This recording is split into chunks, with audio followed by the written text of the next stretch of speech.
नमस्कार। मैं doctor S के उपाध्याय, से आचार्य लोक प्रशासन। आज हम बीए फर्स्ट ईयर के फर्स्ट प्रश्न पत्र लोक प्रशासन के तत्व विषय के अंतर्गत लोक प्रशासन का अन्य सामाजिक विज्ञानों के संबंध के विषय में लोक प्रशासन और अर्थशास्त्र विषय के पारस्परिक संबंधों पर चर्चा करेंगे। लोक प्रशासन और अर्थशास्त्र का पारस्परिक संबंध। आधुनिक युग में लोक प्रशासन और अर्थशास्त्र परस्पर एक दूसरे से घनिष्ठ रूप से जुड़े हुए हैं, संबंधित हैं। अर्थशास्त्र क्या है? अर्थशास्त्र वह सामाजिक विज्ञान है जो मनुष्य की आर्थिक क्रियाओं तथा उससे संबद्ध पक्षों का अध्ययन करता है। इसमें धन अथवा संपत्ति के उत्पादन, अर्जन, उपयोग, विनिमय तथा वितरण का अध्ययन सम्मिलित है। मानव शास्त्री सहित अनेक विद्वान अर्थशास्त्र को लोक प्रशासन के लिए आवश्यक मानते हैं। और अर्थशास्त्री जो रॉबिन्सन के शब्दों में, अर्थशास्त्र वह विज्ञान है जो मानव व्यवहार का अध्ययन लक्ष्यों तथा वैकल्पिक उपयोग करने वाले सीमित साधनों के संबंध के रूप में करता है।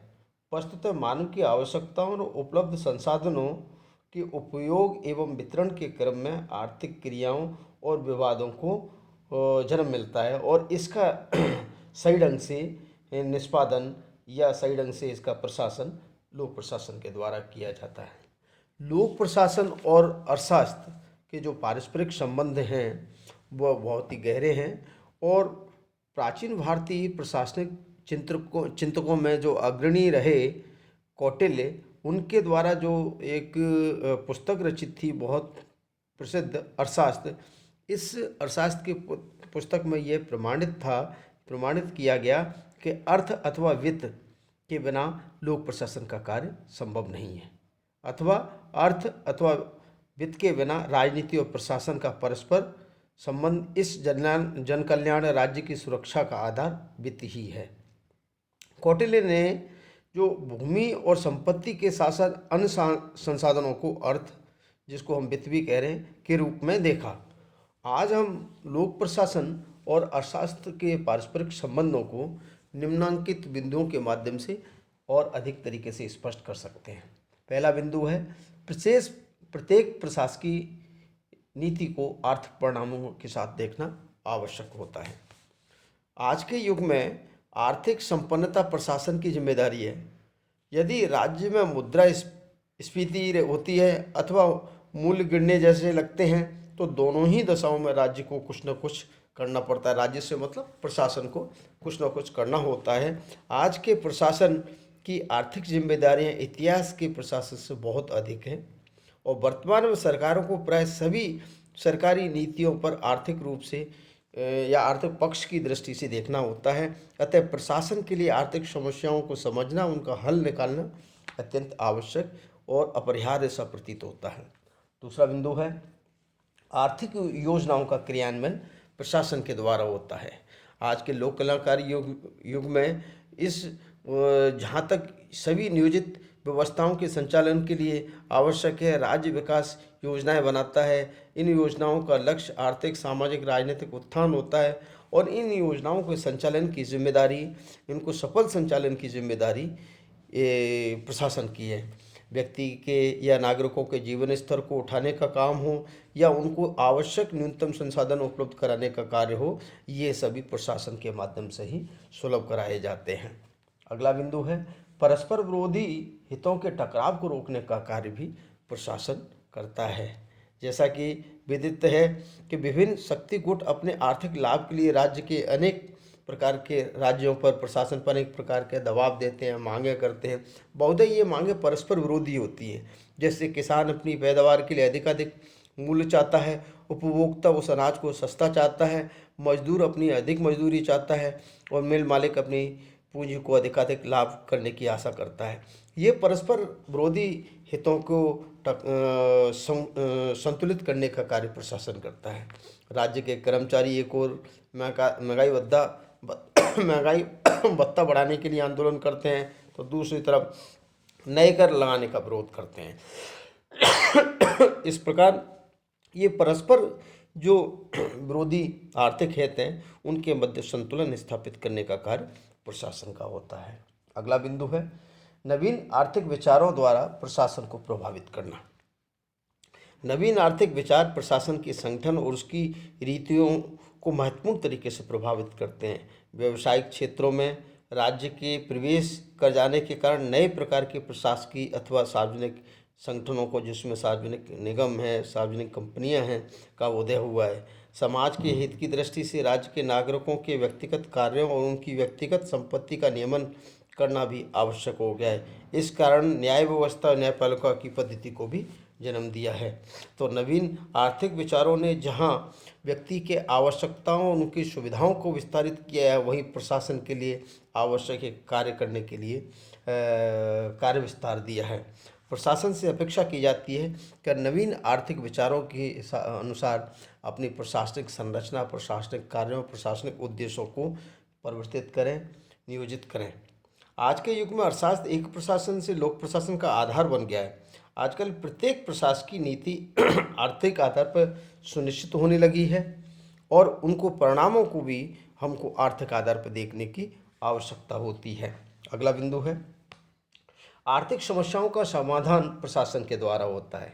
किसी भी राष्ट्र में व्याप्त आर्थिक समस्याएं यथा विषमताएं, गरीबी, भ्रष्टाचार, आर्थिक शोषण, बेरोजगारी, कालाबाजारी, पूंजी की कमी, संसाधनों का अनुचित उपयोग या दुरुपयोग या विषम उपयोग, महंगाई, आर्थिक कुचक्र, व्यापार असंतुलन, औद्योगिकरण की समस्याएं, श्रमिक आंदोलन, मूलतः ये आर्थिक समस्या है। इन आर्थिक समस्याओं के समाधान समुचित रूप से प्रशासन अथवा शासन के माध्यम से किया जाता है। अच्छी आर्थिक नीति के अच्छी आर्थिक नीति के पीछे प्रशासकों का आर्थिक ज्ञान भी संभव है। इसलिए आज के प्रशासक अपने बेसिक आर्थिक समस्याओं के समाधान के लिए बेसिक अर्थशास्त्र अथवा आर्थिक क्रियाओं के बारे में जानकारी रखना पसंद करते हैं। अगला बिंदु है आर्थिक तौर पर अंतर्राष्ट्रीय स्पर्धा। आज का युग एक अंतर्राष्ट्रीय प्रतिस्पर्धा का युग है। ये अंतर्राष्ट्रीय प्रतिस्पर्धा आर्थिक तंत्र के माध्यम से ज़्यादा देखने को मिलती है और इसलिए सरकार के लिए आवश्यक हो जाता है कि राष्ट्रीय सुरक्षा से संबंधित उद्योगों को अपने नियंत्रण में ले। दूसरी तरफ अन्य उद्योगों को समुचित नीतियां, नियम, लाइसेंस व्यवस्थित करने या श्रम कानूनों को लागू करने के लिए प्रशासन को आर्थिक संदर्भों को समझने की आवश्यकता होती है। राष्ट्र की आर्थिक समृद्धि और समस्याओं के समाधान हेतु ये आवश्यक होता है कि अर्थशास्त्र देश के आर्थिक व्यवस्था को ढंग से, अच्छी तरह से, उनके संसाधनों को सही ढंग से उनका मापन, मूल्यांकन कर उन नीतियों को क्रियान्वित किया जाए, उन नीतियों को निर्मित किया जाए, क्रियान्वित किया जाए। इसलिए अंतर्राष्ट्रीय स्तर की आर्थिक प्रतिस्पर्धा में प्रत्येक देश अपने न्यूनतम संसाधनों पर अधिकतम प्राप्ति के लिए प्रयास करता है और इसके लिए लोक प्रशासन अथवा प्रशासन अधिक मददगार यंत्र और साधन के रूप में हमारे सामने है। अगला बिंदु है बजट और प्रशासन। बजट वह वार्षिक प्रक्रिया है जो अर्थशास्त्र और लोक प्रशासन के संबंधों को राजनीतिक परिप्रेक्ष्य में स्पष्ट करती है। बजट के माध्यम से स्पष्ट किया जाता है करारोपण क्या हो, वित्तीय प्रबंधन कैसे हो, वित्त पर नियंत्रण कैसे हो, विकास कार्यक्रम क्या हो, आर्थिक सहायता अथवा अनुदानिक स्थिति क्या हो, राज्य के विकास की आर्थिक परियोजना क्या, आर्थिक परिकल्पना क्या हो। इसको करने के लिए वित्त मंत्रालय बहुत बजट का निर्माण करता है और वित्त मंत्रालय के मूलभूत आर्थिक सिद्धांतों को समझने वाले प्रशासक और राजनेता उसको आगे अंजाम देते हैं और बजट निर्माण में और उसकी क्रियान्वयन में महत्वपूर्ण भूमिका अदा करते हैं। और अंतिम बिंदु है मानव संसाधन और प्रबंधन।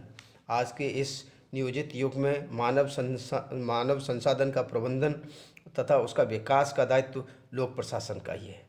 सभी प्रकार के संसाधनों में मानव सर्वश्रेष्ठ है, क्योंकि श्रमिक अथवा कार्मिक रूप से मानव ही अन्य संसाधनों जैसे मशीन, धन, कच्चा माल, तकनीक का सदुपयोग कर सकता है, सुनिश्चित रूप से उसका उपयोग कर सकता है। निजी औद्योगिक प्रतिस्पर्धाओं में कार्यरत या असंगठित क्षेत्र में नियोजित श्रम को बेहतर सेवा शर्तें सुलभ कराने का कार्य भी प्रशासन का है। प्रशासन मानव संसाधनों को और भौतिक संसाधनों को समुचित रूप से उपलब्ध कर आर्थिक कार्यक्रमों, आर्थिक योजनाओं, आर्थिक क्रियाओं को सही ढंग से लागू कर राष्ट्रीय हितों की संपूर्ति के लिए कार्य करता है। संक्षिप्त में कह सकते हैं कि वित्त अथवा आधुनिक शासन तंत्र का रक्त है और वित्तीय मामलों का संबंध अर्थशास्त्र और लोक प्रशासन दोनों से है। कई बार जैसे शासन कहते हैं वो वास्तव में वित्तीय है। जॉर्ज का ये कथन बिल्कुल सत्य प्रतीत होता है। जिसे हम शासन कहते हैं वो वास्तव में वित्त है, क्योंकि कि प्रशासन की संपूर्ण प्रक्रियाओं का संचालन वित्त के अथवा अर्थशास्त्र के माध्यम से ही संभव है। इस प्रकार अभी हमने देखा कि लोक प्रशासन और अर्थशास्त्र के पारस्परिक संबंध इतने घनिष्ठ हैं, इसलिए अर्थशास्त्र का ज्ञान प्रशासक की सफलता की एक आवश्यक कुंजी माना जाता है। धन्यवाद।